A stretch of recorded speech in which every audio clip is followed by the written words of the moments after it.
Bismillahirrahmanirrahim. Assalamu alaikum everyone. Welcome back to the introduction to biochemistry.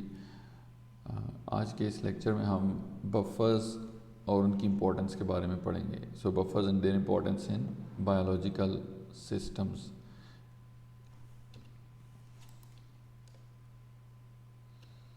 So first we see what are buffers. We try to introduce them in a simple way. Almost every biological process is pH dependent, and a small change in pH can produce a large change in the rate of that process. Biological process कोई भी है body के अंदर तो वो तकरीबन सारे process जो है ना वो पीएच डिपेंडेंट है, एक ख़ास पीएच पे हो रहे होते हैं. और अगर उस पीएच के अंदर कोई छोटी सी चेंज आ जाए तो वो उस प्रोसेस के रेट के अंदर बहुत बड़ी चेंज ला सकती है. So this is not true only for many reactions in which hydrogen ion is a direct participant, but also for those in which there is no apparent role for H ions. ये सिर्फ उन reactions के लिए नहीं है जहाँ पे आपको clear cut H positive ion लिखे हुए नज़र आ रहे हों कि भाई सिर्फ ये वाले प्रोसेस जो हैं वो pH डिपेंडेंट होंगे, बल्कि बहुत सारे ऐसे प्रोसेस भी जिनके अंदर आपको सामने H आइंस अपेरेंटली नज़र नहीं आ रहे होते, लेकिन वो प्रोसेस भी pH से अफेक्ट हो सकते हैं. And the enzymes that catalyze cellular reactions and many of the molecules on which they act contain ionizable groups with characteristic pK values. तो आपको पता है कि जो एंजाइम्स हैं दे आर प्रोटीन्स, वो अमीनो एसिड से मिलके बने हैं और अमीनो एसिड्स के अंदर एसिडिक ग्रुप मौजूद होते हैं, अमीन्स भी होते हैं, बेसिक ग्रुप्स भी हैं. तो इनके अंदर आयोनाइजेबल ग्रुप्स भी होते हैं. अगर प्रोटोनेटेड अमीन्स हैं वो आयोनाइजेबल ग्रुप्स हैं, एसिड जो है उसने एच आइन दिया हुआ है वो भी आयोनाइजेबल है. तो उनकी स्पेसिफिक पीके वैल्यूज़ होती हैं. तो अगर बॉडी की पीएच चेंज हो जाती है तो ये सारे जो स्पीशीज़ हैं, जो प्रोटीन्स हैं, जो एंजाइम्स हैं, they will get disturbed. So for example, the protonated amino and carboxyl group of amino acids and phosphate group of nucleotides, for example, function as weak acid.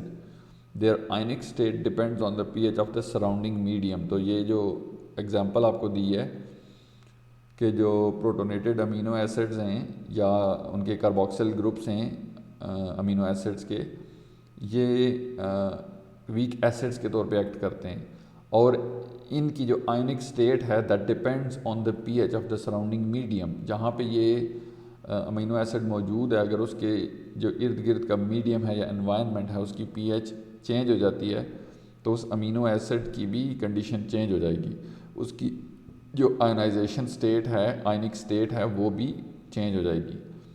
Cells and organisms maintain a specific and constant cytosolic pH, keeping biomolecules in their optimal ionic state. Usually it's near pH 7. And in multicellular organisms, the pH of extracellular fluids is also tightly regulated. जो sales हैं वो अपने cytosol यानी कि cytoplasm की pH बड़ी specific और constant रखते हैं और अमूमन ये जो पीएच है ये 7 के करीब होती है, मतलब it is near 7, it is neutral pH. तो इसमें जो बायोमॉलिक्यूल्स हैं उनकी एक ऑप्टिमल आयनिक स्टेट रहती है, मतलब वो एक ख़ास आयनिक उस स्टेट के अंदर मौजूद होते हैं जो इस पीएच के ऊपर है. तो अगर ये पीएच चेंज होती है डेफिनेटली उनकी आयनिक स्टेट भी चेंज हो सकती है उससे. और जो मल्टी सेलुलर ऑर्गेनिजम्स हैं वो अपनी एक्स्ट्रा सेलुलर फ्लूइड्स यानी कि सेल के बाहर के जो फ्लूइड हैं उनकी पीएच भी बड़ी टाइटली रेगुलेट करते हैं कि डेफिनेटली वहाँ पे प्रोटीन्स मौजूद हैं और बहुत सारे जो एंजाइम्स हैं तो वो डिस्टर्ब ना हो. इस वजह से उनकी intra cellular and extra cellular दोनों पीएच प्रॉपरली रेगुलेटेड रहती हैं. और ये कैसे होता है? Constancy of pH is achieved primarily by biological buffers. Buffers are mixtures of weak acids and their conjugate bases. तो बायोलॉजिकल बफर्स ऐसे स्पीशीज़ हैं जो कि इस सारे प्रोसेस को मेंटेन करते हैं, मतलब ये पीएच को कंट्रोल रखते हैं. अब ये बायोलॉजिकल बफर्स क्या होते हैं? They are mixtures of weak acids and their conjugate bases. So we can call that buffers are aqueous solutions that tend to resist changes in pH when small amounts of acid or base are added to them. तो buffer solution ऐसे aqueous systems हैं या solutions हैं जिनके अंदर अगर थोड़ा सा कोई एसिड या बेस ऐड हो जाए तो वो अपनी पीएच को रेजिस्ट करते हैं, मतलब पीएच को वो मेंटेन करने की कोशिश करते हैं, उसको चेंज नहीं होने देते। तो बफर जो है वो वीक एसिड और उसके कॉन्जुगेट बेस से बना होगा। जो वीक एसिड है वो क्या है, वो प्रोटॉन डोनर है। एसिड आपको पता है प्रोटॉन डोनेट करता है, और जो उसका कॉन्जुगेट बेस है वो प्रोटॉन एक्सेप्टर है, जो उसका बाकी हिस्सा बचेगा नेगेटिवली चार्ज, वो प्रोटॉन एक्सेप्ट कर सकता है। As an example, a mixture of equal concentration of acetic acid and acetate ion found at the mid point of titration curve in the figure on next slide is a buffer system. अभी हम इसको देखते हैं कि अगर आप acetic acid और acetate ion की इक्वल कॉन्सेंट्रेशंस को ऐड करें, मिक्स करें, मतलब ये देखें ये एसिटिक एसिड है, ये एसीटेट आयन है, ये इक्वल हैं इस पॉइंट के ऊपर। तो अगर इनकी दोनों की कॉन्सेंट्रेशन इक्वल हो तो इसको हम एक बफर सिस्टम कहेंगे। अब ये जो आपके सामने एक ग्राफ नज़र आ रहा है ये टाइट्रेशन कर्व है, मतलब एक एसिडिक सिस्टम से बेसिक सिस्टम की तरफ कन्वर्जन की कर्व है। इसमें आप देखें कि there is a relatively flat zone extending about 1 pH unit on either side of its midpoint, pH of 4.76। ये जो इसकी पॉइंट है जहाँ पे इसकी pH 4.76 है, यहाँ पे तकरीबन एक फ्लैट जोन आ रही है। ये यहाँ पे इधर से देखें, अगर इसकी pH 1 के करीब है तो अगर आप इसमें बेस ऐड करते जाएं तो इसकी pH बड़ी तेज़ी से चेंज होती है, कम हो रही है, ज़्यादा हो रही है, मतलब ये न्यूट्रल की तरफ बढ़ रही है। लेकिन इस जगह से लेके ये जो ब्लू एरिया शेडेड है इसके अंदर अगर आप देखें तो यहाँ पे ये काफ़ी हद तक फ्लैट रहती है, और फिर उसके बाद यकदम ये चेंज होके बेसिक में कन्वर्ट हो रही है। अब ये जो फ्लैट जोन है, इस जोन के अंदर जब ये मौजूद हो, यानी कि इसकी पीएच इस रेंज के अंदर हो, तो अगर आप उसमें एच आयन या ओ एच आयन ऐड करते हैं तो उसका इफ़ेक्ट बहुत लेस होता है उसकी पीएच चेंज पे, जितना कि अगर वो इस रेंज से बाहर होता तो उस पर इफ़ेक्ट होता। और इस रेंज के अंदर उसकी पीएच पीके के बराबर है, क्योंकि एसिड और उसका कॉन्जुगेट जो बेस है वो दोनों इक्वल अमाउंट में हैं।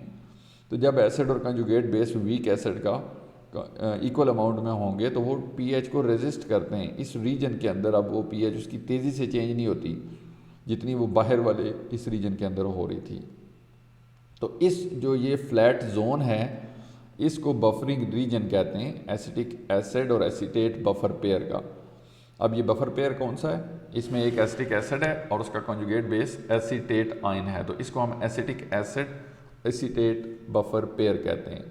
तो इसकी जो बफरिंग रेंज है वो ये है, ये जो ब्लू कलर में आपको दिखाई गई, ये इसका बफरिंग रीजन है, पीएच 3.76 से लेके 5.76 तक।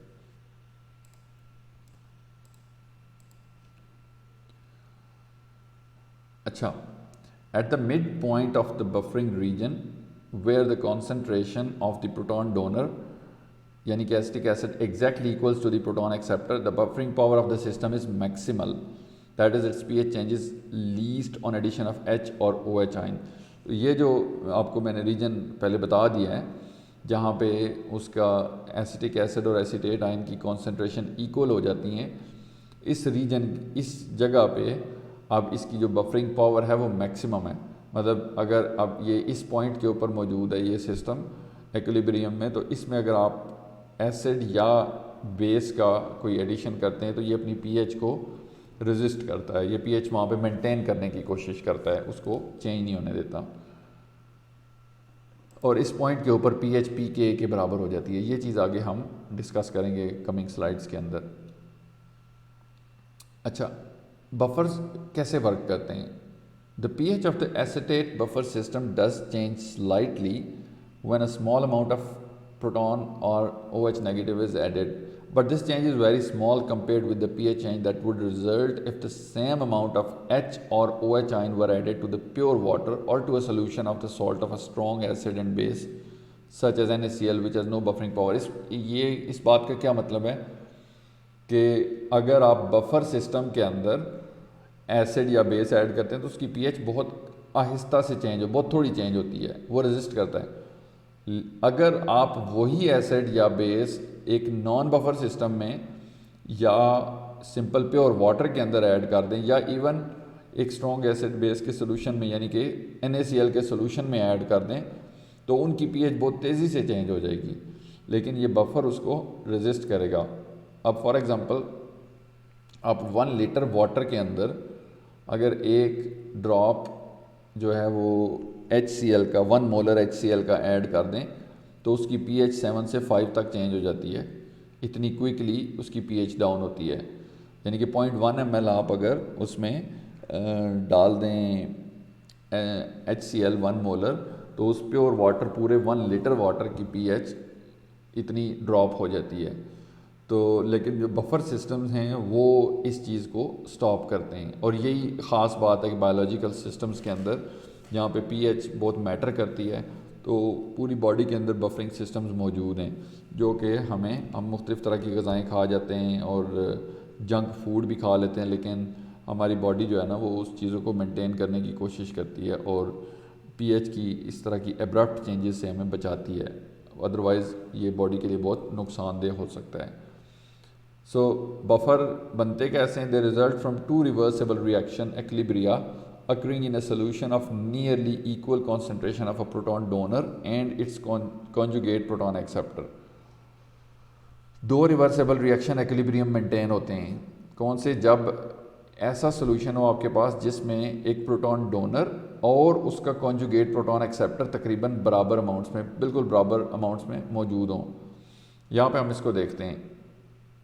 अब एसिटिक एसिड और एसीटेट आयन ये दोनों इक्वल अमाउंट में, ये एक एक्विलिब्रियम मेंटेन कर लिया इन्होंने, इक्वल अमाउंट में आ गए। अब ये एक बफर सिस्टम है। इसके अंदर अगर आप देखें कि H या OH आयन ऐड करते हैं तो रिज़ल्ट क्या होता है? स्मॉल चेंज होती है in the ratio of relative concentration of the weak acid and it's N ion and plus a small change in pH। अगर आप इसके अंदर OH नेगेटिव आयन किया तो ये जो एसिटिक एसिड और एसीटेट आयन है इनकी कॉन्सेंट्रेशंस की रेशो में फ़र्क पड़ेगा, बहुत छोटा सा, और साथ ही pH में भी बहुत थोड़ा सा फ़र्क पड़ेगा। मतलब pH स्लाइट चेंज होगी, ज़्यादा चेंज नहीं होगी। फ़र्क कैसे पड़ेगा? देखें आप OH आयन अगर ऐड कर देते हैं तो वो क्या करेगा? वो एसिटिक एसिड के साथ मिल के वाटर बना देगा। ठीक हो गया। अब जब वाटर बनेगा तो एसीटेट आयन की तादाद में इजाफा हो गया, क्योंकि एसिटिक एसिड ने H आयन वाटर उसको OH को दे दिया, वाटर बन गया, तो एसीटेट आयन की तादाद इंक्रीज़ हो गई। अब वो अपना इक्विलिब्रियम मेंटेन करने के लिए इसको एसिटिक एसिड की अमाउंट को बढ़ाएगा। बफर जो है ना वो इस इक्विलिब्रियम को इस तरफ शिफ्ट करेगा ताकि ये दोनों फिर इक्वल हो जाएं। तो इस तरह वो pH को रेजिस्ट करेगा। अगर आप उसके अंदर एसिड ऐड कर देते हैं, H आयन ऐड होगा तो वो एसीटेट के साथ मिलकर एसिटिक एसिड बना देगा। अब वो एसिटिक एसिड के मॉलिक्यूल ज़्यादा हो गए इससे, तो वो इक्विलिब्रियम को उधर शिफ्ट करने की कोशिश करेंगे, मज़ीद आयोनाइज होगा वो दोबारा एसीटेट आयन में कन्वर्ट होके तो अपने इक्विलिब्रियम को दोबारा मेंटेन कर लेगा। तो इस तरह से जब तक उनकी अमाउंट्स, इन दोनों की अमाउंट्स इक्वल रहेंगी, pH रेजिस्ट होती रहेगी। लेकिन अगर आप ज़्यादा अमाउंट में एसिड या बेस ऐड कर देंगे तो फिर तो डेफिनेटली वो ब्रेक हो जाएगा, लेकिन थोड़ी अमाउंट में एसिड या बेस ऐड होने से ये उसको रेजिस्ट कर लेगा। और ये आखिर में यही बात लिखी जो मैंने आपको बता दी है कि जो एक स्पीशी की कॉन्सेंट्रेशन में अगर डिक्रीज़ होता है तो वो दूसरी उसको बैलेंस करती है उसी तरह। अच्छा, हर कॉन्जुगेट एसिड बेस पेयर की एक ख़ास कैरेक्टरिस्टिक pH जोन होती है। ये नहीं कि हर कोई जो है ना वो एक ही pH जोन के अंदर अपना बफर का रोल प्ले करेगा। आप एसिटिक एसिड ले लें या फॉस्फेट ले लें या बाइकार्बोनेट ले लें, हर एक की अपनी अपनी अलग रेंज होगी।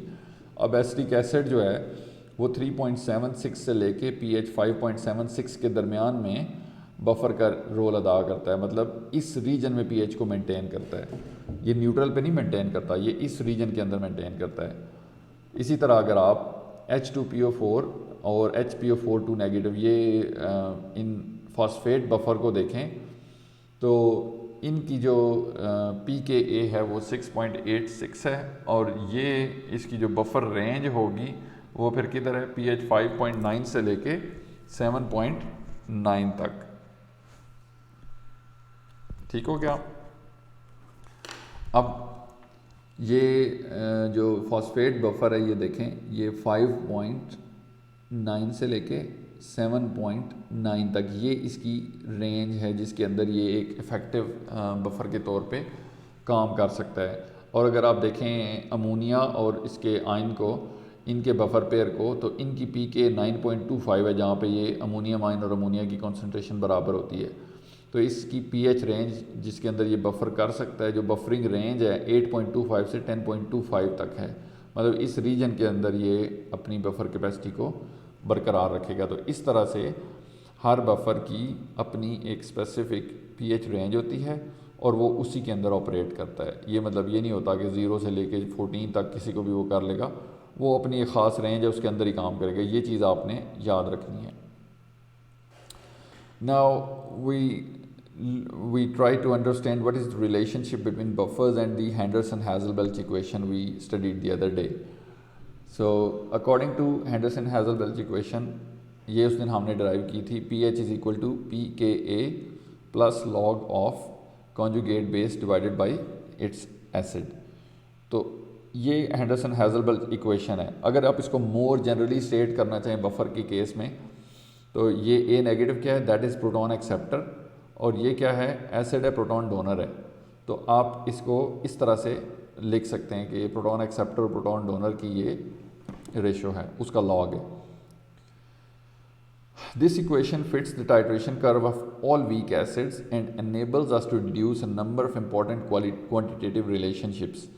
ये इक्वेशन जो है ना, तमाम टाइट्रेशन कर्व्स हैं जो वीक एसिड्स की, उनको फिट करती है, मतलब उन सारों पे अप्लाई होती है। जो भी हमने देखी ये टाइट्रेशन कर्व्स, ये सारी हेंडरसन-हैज़लबल्च इक्वेशन को फॉलो करती हैं, और इससे हम इम्पॉर्टेंट रिलेशनशिप्स निकाल सकते हैं। For example, it shows that the pKa of a weak acid is equal to the pH of the solution at the mid point of its titration. हमने शुरू में कहा था ना कि वो जगह जहाँ पे pH pKa के बराबर हो जाती है, वहाँ पे बफरिंग कैपेसिटी मैक्सिमम होती है। तो जब ये उस देखें कि एसिड और उसके कॉन्जुगेट बेस की कॉन्सेंट्रेशन बराबर हो जाएगी, तो ये तो A negative divided by H, ये तो 1 हो जाएगा ना, क्योंकि ये इक्वल हो गए। तो 1 का लॉग जो है वो 0 होता है। तो आप देखें pH is equal to pKa plus log 1 अगर हम करें तो pH would be equal to pKa। तो इस तरह से इससे ये चीज़ डिराइव होती है कि जब एसिड और उसके कॉन्जुगेट बेस की जो कॉन्सेंट्रेशंस हैं वो इक्वल हो जाएं, तो pH pKa के बराबर आ जाती है, और वो पॉइंट है जहाँ पे उस सॉल्यूशन की बफरिंग कैपेसिटी मैक्सिमम होगी। अब देखें कि इसमें हम मज़ीद क्या क्या चीज़ें कैलकुलेट कर सकते हैं। अगर आपको pH दी गई हो और molar ratio of proton donor and acceptor दी गई हो, तो आप pKa उस सिस्टम की कैलकुलेट कर सकते हैं। अगर आपको pKa दी गई हो और मोलर रेशो दी गई हो, तो pH ना दी गई हो तो आप pH भी कैलकुलेट कर सकते हैं। या अगर आपके पास pH और pKa की वैल्यू अवेलेबल हो और प्रोटॉन डोनर और एक्सेप्टर की मोलर रेशोज़ अवेलेबल ना हो, तो आप वो भी इस इक्वेशन की मदद से कैलकुलेट कर सकते हैं। तो इस तरह हेंडरसन-हैज़लबल्च इक्वेशन जो है वो हमें बहुत सी चीज़ें कैलकुलेट करने में हेल्प करती है। अब हम देखते हैं कि बफर्स जो हैं वो बॉडी के अंदर उनका क्या रोल है, उनकी क्या एग्जांपल्स हैं, और वो किस तरह से मुख्तलिफ जो प्रोसेसेस हैं उनको रेगुलेट करते हैं।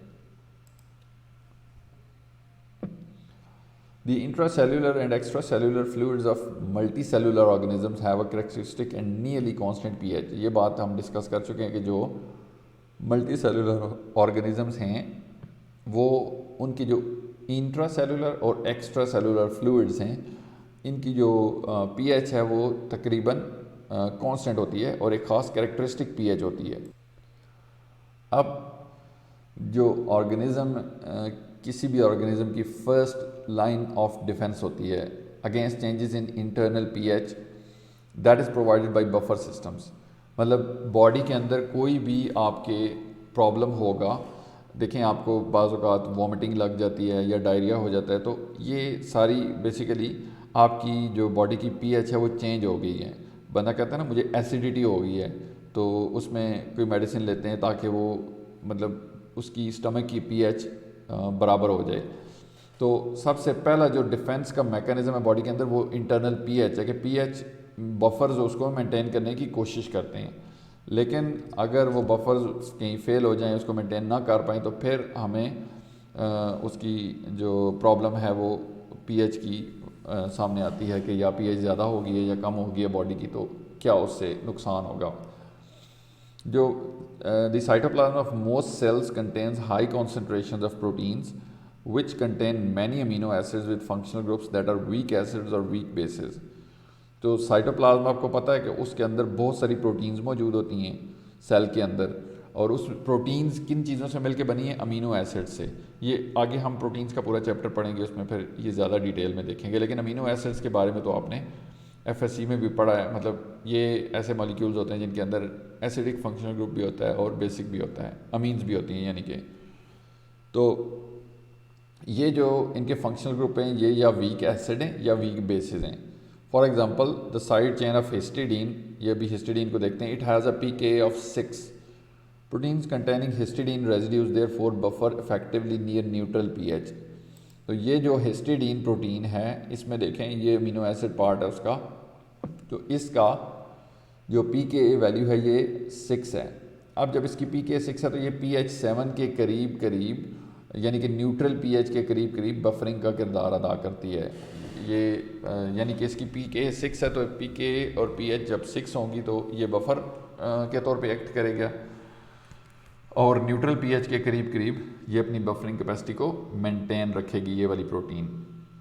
इस तरह nucleotides such as ATP as well as many low molecular weight metabolites contain ionizable groups that can contribute buffering power to the cytoplasm।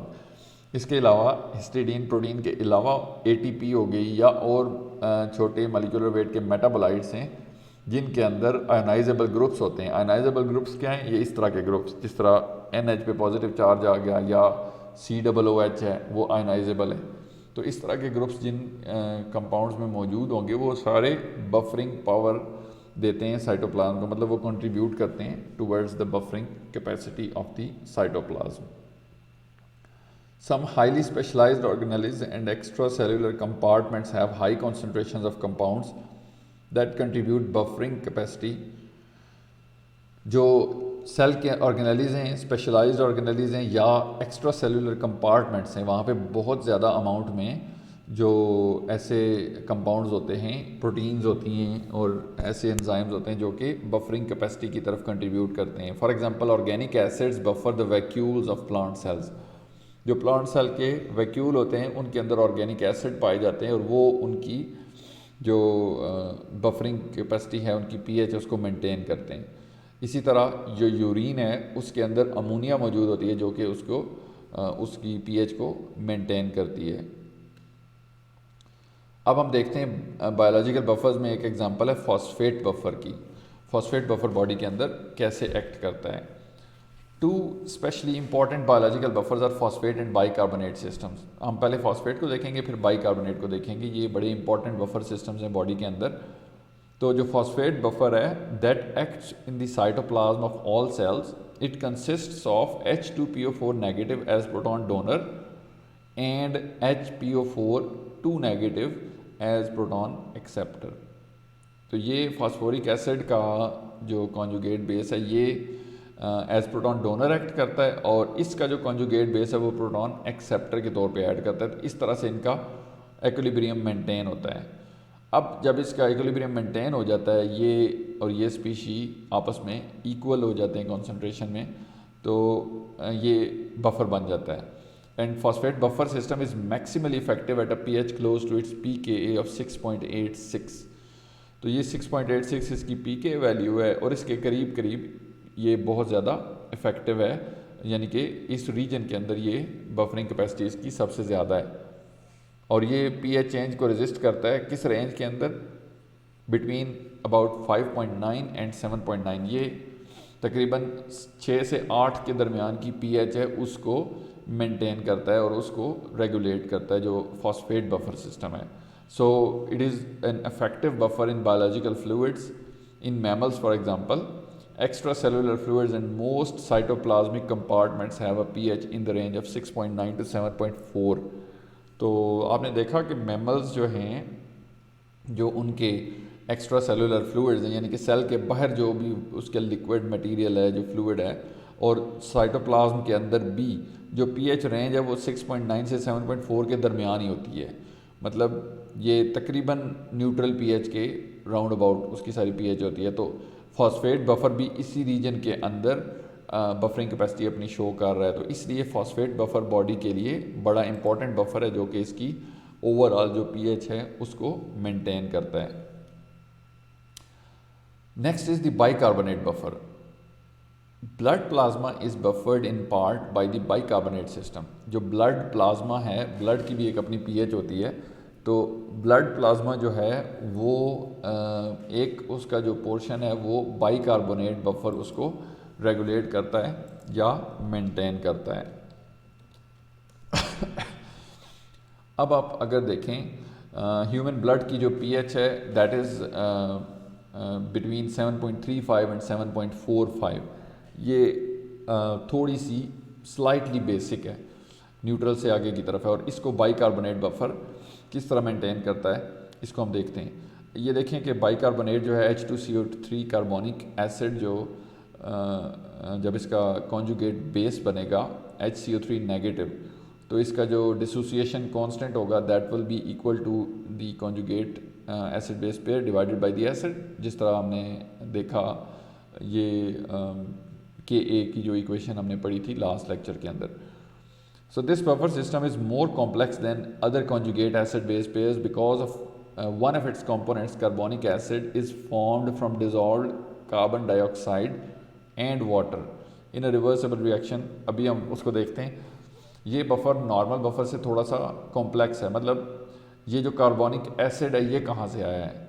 ये खुद डिज़ोल्व्ड कार्बन डाइऑक्साइड जो है ना वाटर के अंदर, उससे बना है। जब कार्बन डाइऑक्साइड वाटर के अंदर डिज़ोल्व होती है तो उससे कार्बोनिक एसिड बनता है। फिर वो कार्बोनिक एसिड इस प्रोसेस को यानी कि अपने कॉन्जुगेट बेस के साथ जो बफरिंग कैपेसिटी है उसको मेंटेन करता है। तो ये एक्चुअली कहाँ से बनता है? इस रिएक्शन से CO2 plus H2O that is H2CO3 ये बनता है इससे। और अगर इसका आप डिसोसिएशन कांस्टेंट देखेंगे तो वो इसके बराबर होगा। और ये जो ब्रैकेट में D लिखा है इसका मतलब डिज़ोल्व्ड कार्बन डाइऑक्साइड जो है ना, वैसे तो गैस है नॉर्मल कंडीशन में, तो ये जब उस प्लाज्मा सोल्यूशन या ब्लड के अंदर डिज़ोल्व्ड होगी फिर उसका ये वाला कांस्टेंट बनेगा। और अब CO2 गैस से डिज़ोल्व्ड के दरमियान जो इक्विलिब्रियम होगा उसको भी हम इस तरह ज़ाहिर कर सकते हैं कि गैशियस फॉर्म में ये और उससे डिज़ोल्व फॉर्म में जाती है, तो उसका जो इक्विलिब्रियम है वो ऐसे मेंटेन होगा। तो ये मतलब एक दूसरे पे डिपेंडेंट है तीनों स्पीशीज़। इस वजह से थोड़ा सा ये बाकी बफर्स की निस्बत डिफरेंट है। So the pH of a bicarbonate buffer system depends on the concentration of carbonic acid and HCO3 negative। तो इसमें कार्बोनिक एसिड प्रोटॉन डोनर है, HCO3 नेगेटिव प्रोटॉन एक्सेप्टर है। The concentration of H2CO3 in turn depends। अब जो bicarbonate buffer है वो किस पे डिपेंड करता है, ये अब आप सीक्वेंस याद रख लें। बाइकार्बोनेट बफर कार्बोनिक एसिड पे डिपेंड करता है, इसकी कॉन्सेंट्रेशन पे। कार्बोनिक एसिड जो है ये किस चीज़ पे डिपेंड करता है? It depends on the concentration of dissolved carbon dioxide. जितनी कार्बन डाइऑक्साइड डिज़ोल्व होगी उतना ही कार्बोनिक एसिड प्रिपेयर होगा, तो ये उस पर डिपेंड कर रहा है। और डिज़ोल्व्ड कार्बन डाइऑक्साइड किस पे डिपेंड करती है? It depends on the gaseous carbon dioxide. मतलब जितनी गैस फेज़ वाली कार्बन डाइऑक्साइड बॉडी के अंदर आएगी उसी से डिज़ोल्व्ड कार्बन डाइऑक्साइड डिज़ोल्व होगी और फिर उससे कार्बोनिक एसिड जो है मेंटेन होगा। तो ओवरऑल मतलब ये किस पे डिपेंड कर रहा है? Partial pressure of carbon dioxide के ऊपर। Thus the pH of a bicarbonate buffer exposed to a gas phase is ultimately determined by the concentration of HCO3 negative in the aqueous phase and partial pressure of CO2 in the gas phase। तो इस buffer की अगर आपने जो pH check करनी हो तो ये कौन से फैक्टर्स पे डिपेंड करती है? अगर तो एक्वस फेज में होगा तो ये HCO3 नेगेटिव, और अगर एक्वस फेज में होगा तो ये CO2 नेगेटिव। तो इसकी कॉन्सेंट्रेशन पे डिपेंड करता है। तो डेफिनेटली HCO3 नेगेटिव पे डिपेंड करेगा कि जितना HCO3 नेगेटिव है वो उस हिसाब से अपनी pH मेंटेन करेगा। लेकिन अगर गैशियस फेज में देखेंगे तो HCO3 नेगेटिव एक्चुअली कहाँ से आया है, ये कार्बोनिक एसिड से आया है। कार्बोनिक एसिड कार्बन डाइऑक्साइड से बना है और कार्बन डाइऑक्साइड जो है वो जो डिज़ोल्व है वो गैशियस से उसमें कन्वर्ट हुई है। तो लिहाजा गैस फेज़ में ये CO2 पे डिपेंड करेगा और लिक्विड फेज़ में HCO3 नेगेटिव पे। जो ब्लड प्लाज्मा है उसकी pH 7.4 के करीब होती है। Should the pH regulating mechanism fail और be overwhelmed as may happen in severe uncontrolled diabetes, अगर आपको बहुत ज़्यादा डायबिटीज़ है या कोई और प्रॉब्लम है जिसकी वजह से आपकी जो pH रेगुलेटिंग मैकेनिज्म है वो किसी वजह से फेल हो जाता है, और when an over production of metabolic acids causes acidosis, अगर आपके बॉडी के अंदर एसिडिटी ज़्यादा हो गई है यानी कि आपकी एसिड ज़्यादा प्रोड्यूस हो गए हैं, आपका बफर सिस्टम फेल हो जाता है, तो उस कंडीशन को एसिडोसिस कहते हैं। और उस सूरत में the pH of the blood can fall to 6.8 और बिलो, आपकी ब्लड की pH 7.4 से देखें 6.8 तक या इससे भी कम पे फॉल कर सकती है। And that can lead to irreparable cell damage and death, तो इसकी वजह से सेल में ऐसा डैमेज हो सकता है कि वो रिपेयर ना हो सके और सेल्स की डेथ भी हो सकती है। तो ये कंडीशन भी बंदे के लिए किसी सूरत भी मौजू नहीं है, दैट इज़ हार्मफुल कंडीशन। इसी तरह और डिजीज़ के अंदर pH राइज भी कर सकती है टू लीथल लेवल्स, मतलब जो आपकी मौत का सबब बन सकती है, इतनी ज़्यादा भी राइज कर सकती है। और जब pH 7 से ऊपर की तरफ राइज कर जाए तो उस कंडीशन को क्या कहेंगे, हम अल्कलोसिस कहेंगे। अगर pH 7 से नीचे की तरफ आ जाए तो एसिडोसिस है, अगर 7 से ऊपर चली जाए तो that is termed as alkalosis. अब बायोलॉजिकल बफर्स की इम्पोर्टेंस एंजाइम्स के साथ कैसे रिलेटेड है ये हमने देखना है। Although many aspects of cell structure and function are influenced by pH, it is the catalytic activity of enzymes that is especially sensitive. बहुत सारी और चीज़ें भी pH पे डिपेंडेंट हैं, लेकिन जो एंजाइम्स हैं उनकी कैटालिटिक एक्टिविटी बहुत pH सेंसिटिव है। मतलब एंजाइम्स जो हैं दे typically show maximal catalytic activity at a characteristic pH called the pH optimum. Enzymes की कैरेक्टरिस्टिक जो कि मैक्सिमम एक्टिविटी है ना वो एक ख़ास pH के ऊपर ही शो होती है और उस pH को pH ऑप्टिमम कहते हैं। मतलब उससे आगे पीछे एंजाइम अपनी एक्टिविटी अच्छी शो नहीं कर सकते। इस ग्राफ के अंदर भी आप देखें कि ये जो ग्राफ शो किया है ये ब्लू कलर का ट्रिप्सिन एंजाइम है, तो इसकी जो कैटालिटिक एक्टिविटी है ये बिटवीन 6 एंड 7 pH है, तो इस रीजन के अंदर इसकी एक्टिविटी मैक्सिमम होगी। लेकिन अगर देखें pH एसिडिक हो जाए तो इसकी कैटालिटिक एक्टिविटी बहुत कम हो जाती है। इसी तरह पेप्सिन है, ये हाईली एसिडिक एनवायरनमेंट में मैक्सिमम एक्टिव होता है। और अगर आप अल्कलाइन फॉस्फेटेस को देखें तो ये आप देख लें कि ये pH तकरीबन 8 से 9 के दरमियान इसकी मैक्सिमम कैटालिटिक एक्टिविटी है। इट मींस कि ये इस रीजन के अंदर अपनी सबसे अच्छी परफॉर्मेंस शो करेगा। तो अगर pH चेंज हो जाती है तो इन एंजाइम्स की एक्टिविटी भी डिस्टर्ब हो जाएगी। So on either side of the optimum pH, मतलब ये जो ऑप्टिमम pH देखी है ये एंजाइम, ये जो टॉप है ना ये एंजाइम की ऑप्टिमम pH है। ये चाहे आप इससे राइट साइड पे जाएं या आप इससे लेफ्ट साइड पे जाएं तो catalytic activity decline sharply. Catalytic activity जो है वो बहुत तेज़ी से डिक्लाइन कर जाती है, इसलिए pH के अंदर कोई स्मॉल चेंज भी that can make a large difference in the rate of some crucial enzyme catalysed reactions, कि अगर pH में थोड़ा बहुत भी चेंज आ जाता है तो जो एंजाइम कैटालाइज्ड रिएक्शंस हैं, बड़े इंपॉर्टेंट रिएक्शन हैं, उनको वो बहुत हद तक अफेक्ट कर सकता है। So biological control of the pH of cells and body fluids is therefore of central importance in all aspects of the metabolism and cellular activity.